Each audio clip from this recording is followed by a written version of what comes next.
pertemuan sebelumnya. Jadi ada salah satu hal yang terpenting dalam data mining itu pada permasalahan kualitas data adalah yang namanya pre-processing. Apa itu sebenarnya pre-processing? Nah, pre-processing ini adalah salah satu bagian dari KDD ini. Oke, jadi model dalam statistika itu ada supervised, ada unsupervised, ada association, ada regression, dan ada banyak ya model yang lainnya. Seperti di pertemuan pertama, jadi data mining itu ada 5 sub, yaitu pertama adalah klasifikasi, ada clustering, ada estimasi, ada prediksi, dan ada asosiasi. Nah, kira-kira dari 5 bagian itu jika kita breakdown lagi atau kita generalisasikan atau kita nyatakan dalam bentuk lain, bisa saja seperti demikian. Jadi supervised learning itu adalah kira-kira klasifikasi dan regresi atau klasifikasi dan prediksi. Sedangkan unsupervised learning itu lebih cenderung ke clustering, association rules, dan banyak model yang lainnya. Oke, ini model statistika dalam data mining atau yang sering kita sebut sebagai machine learning. Oke, ini ada 10 top algoritma. Nanti yang akan kita pelajari itu ada K-means, ada decision tree, ada KNN, ada naive Bayes, ada Kamedoid, dan nanti ada DB-scan juga. Namun ini adalah yang top 10 ini tidak kita bahas satu persatu. Oke, sekarang kita akan masuk kepada proses KDD. Jadi KDD itu proses dalam menentukan informasi yang berguna serta pola-pola yang ada dalam data. Menurut Andan Camber ini sebenarnya yang namanya KDD ini sebuah data yang masuk dalam database yang besar, nanti akan kita gunakan untuk proses data mining. Namun sebelum proses data mining ada beberapa proses yang perlu dilakukan. Salah satu hal yang terpentingnya itu adalah pre-processing. Nah, jadi fase KDD itu ada seleksi data, ada pemilihan data atau pre-processing atau cleaning atau sebagainya, ada transformasi, ada data mining, ada interpretasi, ada evaluasi. Jadi yang namanya seleksi data itu ya kita mengambil datasetnya dari mana, datanya udah baik atau belum, kalau ada banyak data apa tidak. Nah, itu nanti kita akan gabungkan. Setelah kita gabungkan, kita seleksi. Setelah itu tahapan selanjutnya adalah kita pilih atau kita lakukan pre-processing. Namun dalam KDD yang kita bahas ini yang akan dititik beratkan pada persoalan pre-processing data. Setelah itu ada transformasi, itu juga bagian dari pre-processing. Ada data mining, ini adalah prosesnya, pemodelannya, dan yang terakhir itu interpretasi atau evaluasi, atau bagaimana kita memvisualisasikan data mining itu supaya mudah dipahami oleh orang lain. Oke, yang pertama adalah seleksi data. Selection merupakan sekumpulan data operasional. Perlu dilakukan seleksi sebelum tahap penggalian informasi dalam KDD. Data hasil seleksi yang akan digunakan untuk proses data mining disimpan dalam suatu berkas terpisah dari basis data operasional. Salah satu contohnya itu adalah fitur selection. Itu ada typo. Jadi yang namanya fitur selection itu kita bisa menyeleksi atribut. Jadi atribut itu kata lainnya bisa fitur, bisa kriteria, bisa atribut ataupun nama yang lain-lainnya. Jadi yang pertama nyeleksi data itu kita bisa membuang atau mengambil bagian yang terpenting saja dari setiap atribut. Misalkan ada 6 atribut, ternyata yang kita butuhkan cuma 4, berarti 2 kita buang. Nah, yang dibuang itu yang tidak berkaitan secara langsung atau tidak ada hubungan implisit. Yang kedua, selain dari seleksi atribut atau fitur, yang dapat kita seleksi itu adalah recordnya atau datanya. Nah, nanti bisa kita cleaning secara otomatis menggunakan algoritma atau bisa kita secara manual. Oke ya, jadi seleksi data itu bisa dilakukan yang pertama tadi dari sisi fiturnya, yang kedua dari sisi recordnya. Jadi kalau recordnya itu bisa saja nanti masuk di bagian seleksi data, atau bisa jadi masuk juga di bagian transformasi data atau cleaning data nantinya. Lanjut. Metode seleksi data itu ada 3. Yang pertama ada sampling, seleksi data subset representatif dari populasi yang besar. Nah itu tadi ya, yang saya katakan tadi, misalkan dalam satu dataset itu atributnya sangat banyak sekali, bisa puluhan, bisa ratusan. Misalkan kolom ya, di kolom-kolomnya itu sangat banyak sekali. Sedangkan yang kita butuhkan itu hanya misalkan 6 saja, 6 atribut. Yang lainnya atribut-atribut yang lain itu nggak perlu. Ya sudah, itu kita seleksi, kita buang. Itu nggak perlu, tidak ada hubungan sama sekali dengan apa yang kita akan analisis. Yang kedua itu ada namanya denoising, atau menghilangkan noise dari data yang ditransformasikan. Seperti yang sebelumnya, kualitas data itu ada noise, ada outlier. Jadi kita buang data-data yang sifatnya noise, data yang not number atau none, ada data yang kosong, itu kita buang semuanya. Itu bisa jadi yang namanya seleksi pada recordnya atau datanya. Nah ini gambaran secara umum seleksi data itu kira-kira seperti ini. Jadi ada himpunan data dari berbagai sumber. Ada 3 nih, ada data angket, data dinas kesehatan, ada data rumah sakit. Ini jadi satu. Setelah itu kita integrasikan di sini dalam database. Bisa database, bisa kita masukkan dalam file Excel tertentu. Anggaplah kita sebut sebagai database. Ketiga data ini setelah kita gabungkan ternyata yang ini 6 atribut, yang ini 6 atribut, yang ini 2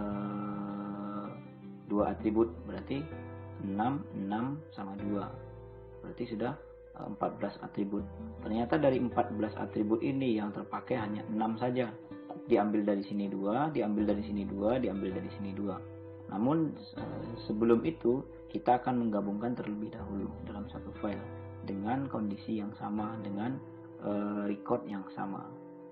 Oke.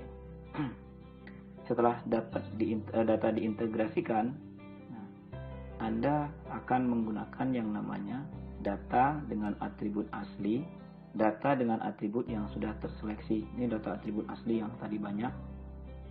Tapi yang Anda ambil itu data dengan atribut yang sudah terseleksi saja. Pilih mana yang kira-kira dipakai saja. Setelah itu dikatakan sebagai dataset yang akan kita pakai.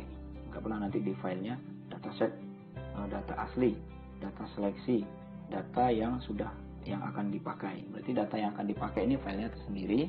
Data inilah yang akan digunakan nantinya untuk proses preprocessing selanjutnya.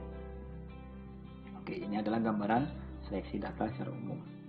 Ini adalah contoh klasifikasi tingkat kemungkinan seseorang terkena penyakit darah tinggi.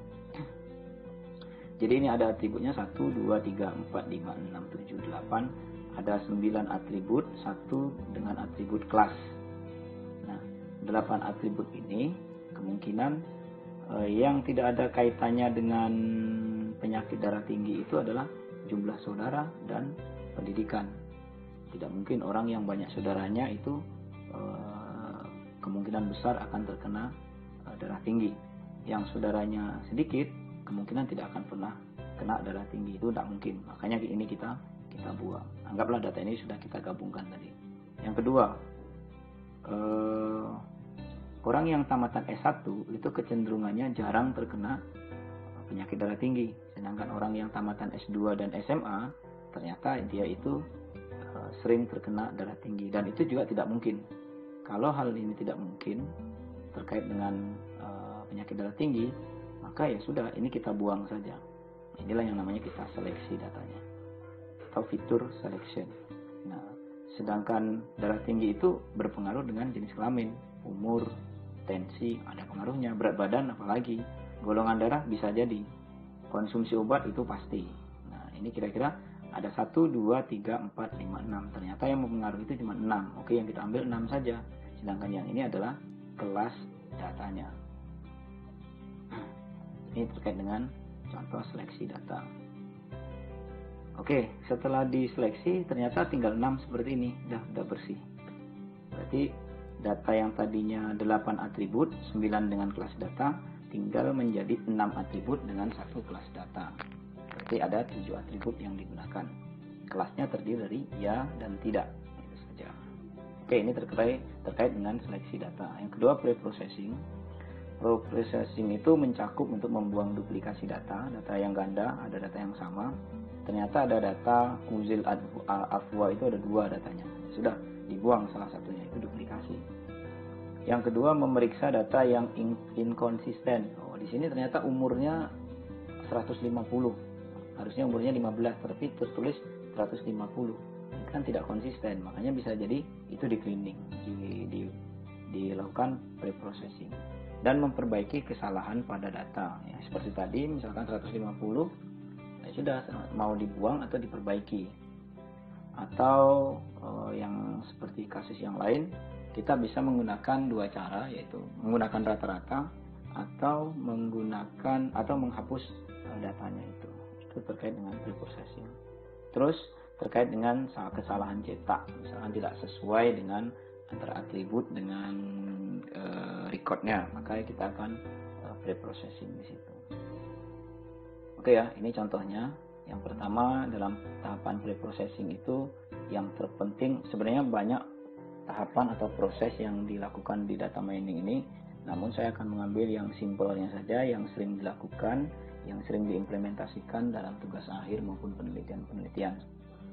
Pertama itu ada cleaning ya. Jadi cleaning itu proses membuang duplikasi data seperti outlier, noise, missing value, dan duplikasi data.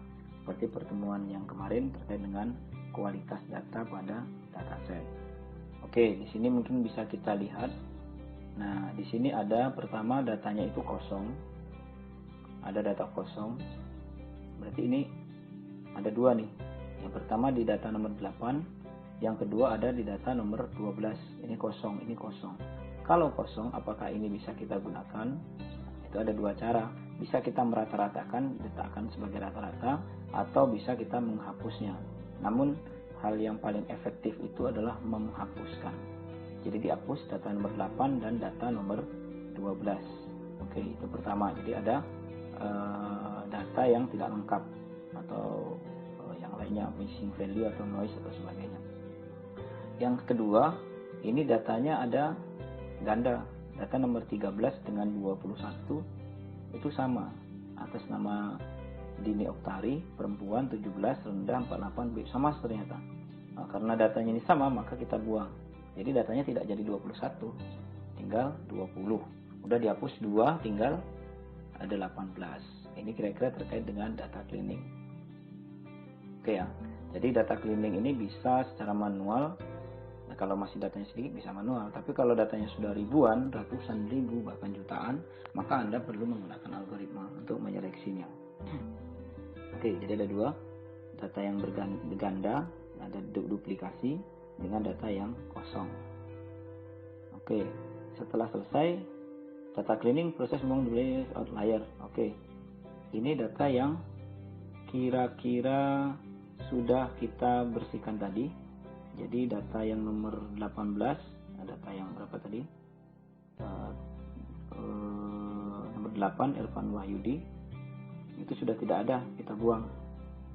Data yang mana yang kosong? Nomor 12, Imadudin, di sini juga tidak ada. Jadi setelah 7, 9, setelah 11, 14. Nah, 12 sama 13-nya kan, yang 12 datanya adalah data double ya. Nah, oke, makanya dibuang. Oleh karena itu, inilah hasil data yang kira-kira mau dipakai. Oke, ternyata dari data ini ada satu contoh proses correction dan improvement, memperbaiki. Jadi data yang salah, ya maka kita akan perbaiki. Contohnya ini seperti ini, umur 190 tahun. Wah, ini kayaknya nggak mungkin. Rata-rata 28, 21, 17, 18, ini 190. Bisa jadi ini kemungkinan kesalahan dalam pengetikan atau input data. Oh, harusnya 19, dia buat 180. Ini bisa kita perbaiki. Oke, ini satu. Jadi tidak perlu di cleaning, ini perlu diperbaiki saja. Yang kedua, ini berat badan. Nah, berat badan ini kita ambil nilainya yang mutlak atau nilainya yang bulatnya saja. ternyata di sini 50,1. Oh, ini kayaknya kesalahan menulis. Makanya sudah, kalau timbangan biasanya kan tidak ada pakai koma-koma ya.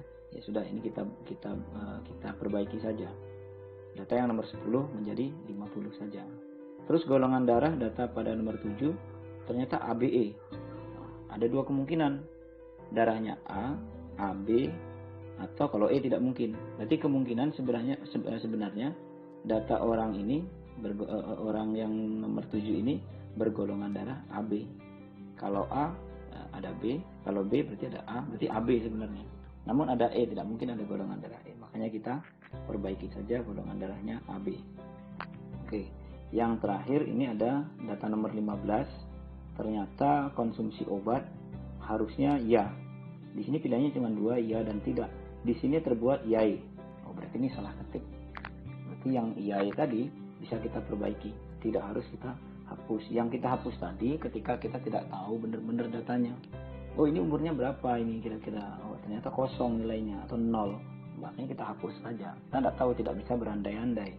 Kita tidak bisa mengisikan 40 aja lah atau 30 aja, tidak bisa.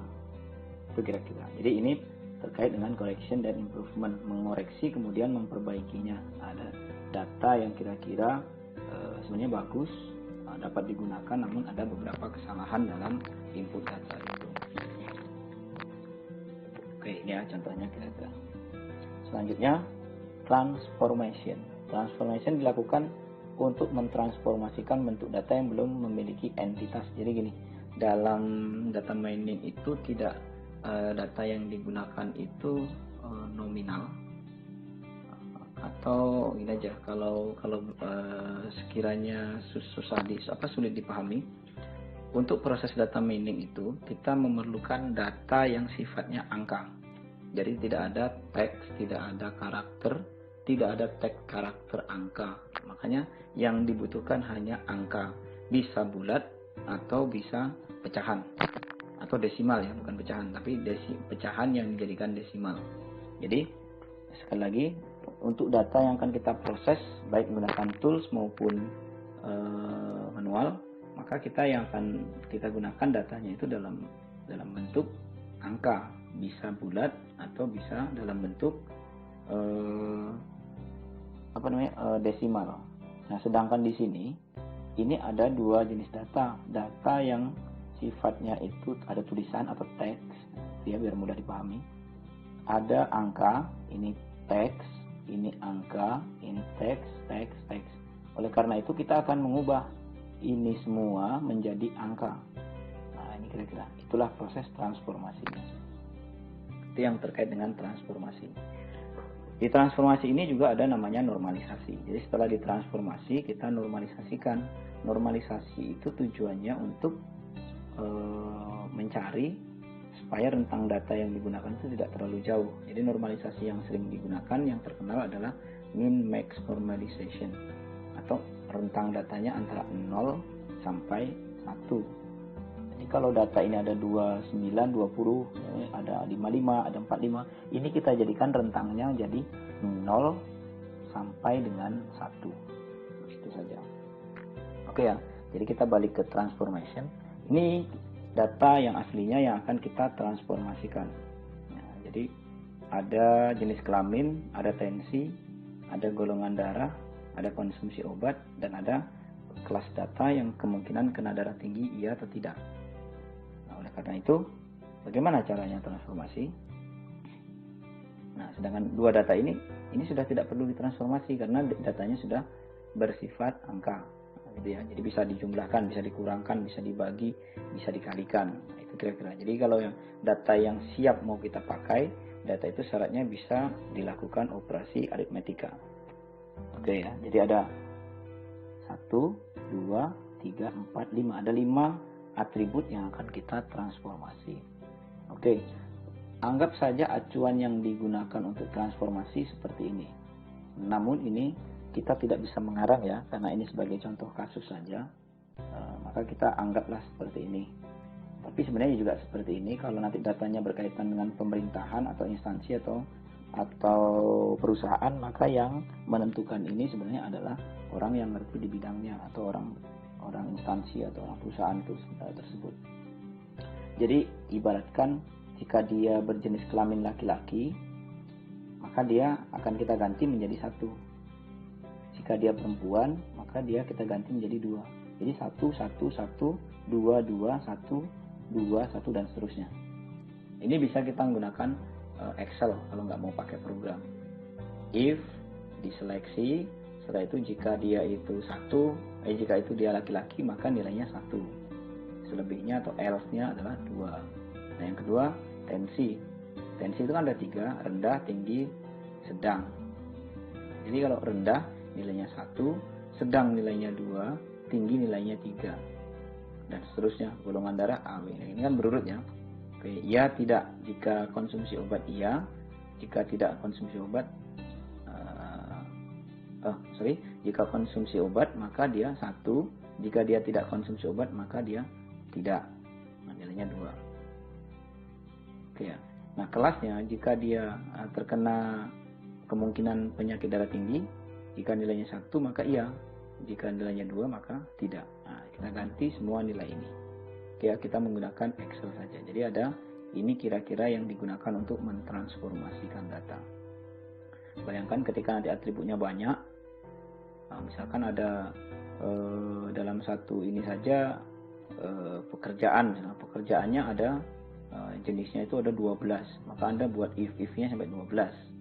Nah, lebih mudah menggunakan program. Oke, ini transformasi. Jadi ini acuannya, maka kita akan nanti ubah dan hasil dari transformasi seperti ini.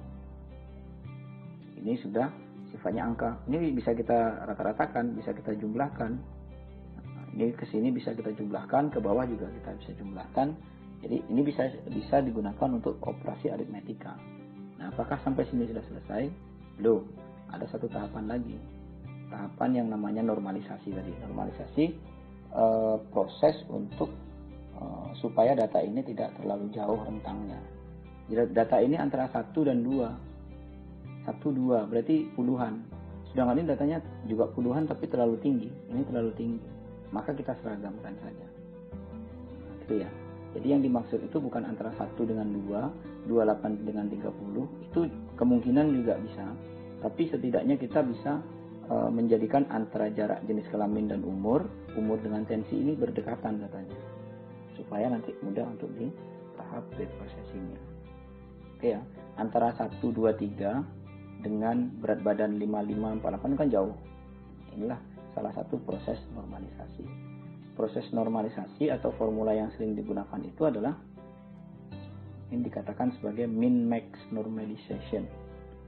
X dikurang min X dibagi dengan maksimum X dikurang dengan minimum X. Maka yang langkah-langkah yang harus Anda kerjakan, Anda mencari nilai minimum di setiap atribut ini. Oh, ini nilai minimumnya 1, maksimumnya 2. Nilai minimumnya 17, maksimumnya 14. Tadi aja di Excel, min diselect semua, max diselect semua, dan seterusnya. Ini ternyata data terkecil 40 berat badan, data terbesar 74. Nah, jadi udah ketemu kan min dan max-nya. Langkahnya adalah kalau kita mengikuti rumus X, berarti data pertama ini 1 dikurang dengan 1, maksimumnya 2, berarti 2 dikurang minimumnya 1, maka dibagikan. Nah, berarti berapa hasilnya? Yang kedua, 28 dikurangi yang minimum berapa? 17. Data maksimumnya berapa? 34. Data terkecilnya 17. Berarti 34 kurang 17. Berarti hasilnya berapa kira-kira? Ini dibagi ini. Nah, itulah hasilnya dia nanti akan 0 sampai 1. Rentangnya ya. Oke. Nah, ini kira-kira sebagai acuannya. Nah, inilah hasil transformasi dari dataset yang Anda punyai tadi yang akan digunakan untuk proses data mining. Oke ya. Oke, yang terselanjutnya pada fase data mining yang dilakukan adalah menerapkan algoritma. Oke. Jadi ketika Anda sudah datanya dapat kayak gini, data yang bisa digunakan ini adalah jenisnya supervised learning. Supervised learning itu ciri-cirinya salah satunya dia punya yang namanya kelas target atau kelas data. Nah, berarti ini bisa dipelajari, dilakukan pembelajaran. Kalau yang algoritma yang kita gunakan berarti di supervised learning ini dapat menggunakan data ini. Salah satu ciri-cirinya adalah dia punya kelas data, itu namanya supervised. Kalau tidak punya kelas data namanya unsupervised. Oke ya. Jadi nanti kita pakai, kita implementasikan, nanti kita berikan contoh di dua algoritma saja, algoritma KNN dan algoritma NBC untuk supervised learningnya. Jadi data ini sudah selesai. Ini sudah tinggal kita proses, bisa masuk menggunakan bahasa pemrograman Python, bisa MATLAB, bisa atau tools, bisa menggunakan RapidMiner atau menggunakan WK dan sebagainya. Silahkan, datanya sudah bersih, tinggal masukkan ke proses algoritma. Yang terakhir, hal yang dilakukan adalah yang namanya evaluasi atau interpretasi. Menganalisis hasil proses data mining. Nah, ini akan dijelaskan nanti ketika Anda sudah mengerjakan studi kasus. Analisisnya apa-apa saja. Yang kedua, analisis terhadap data yang digunakan dan visualisasi datanya. Analisis hasil data atribut dengan kondisi eksternal dari data yang digunakan. Oke ya.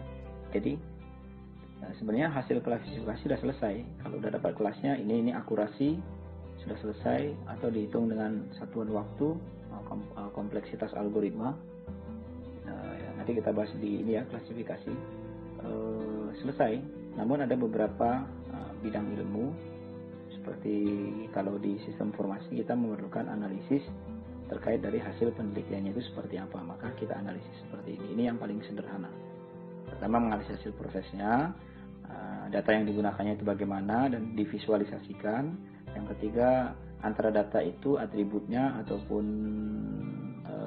proses dari penelitian itu kita hubungkan dengan data eksternal, misalkan kondisi mahasiswa, realnya bagaimana.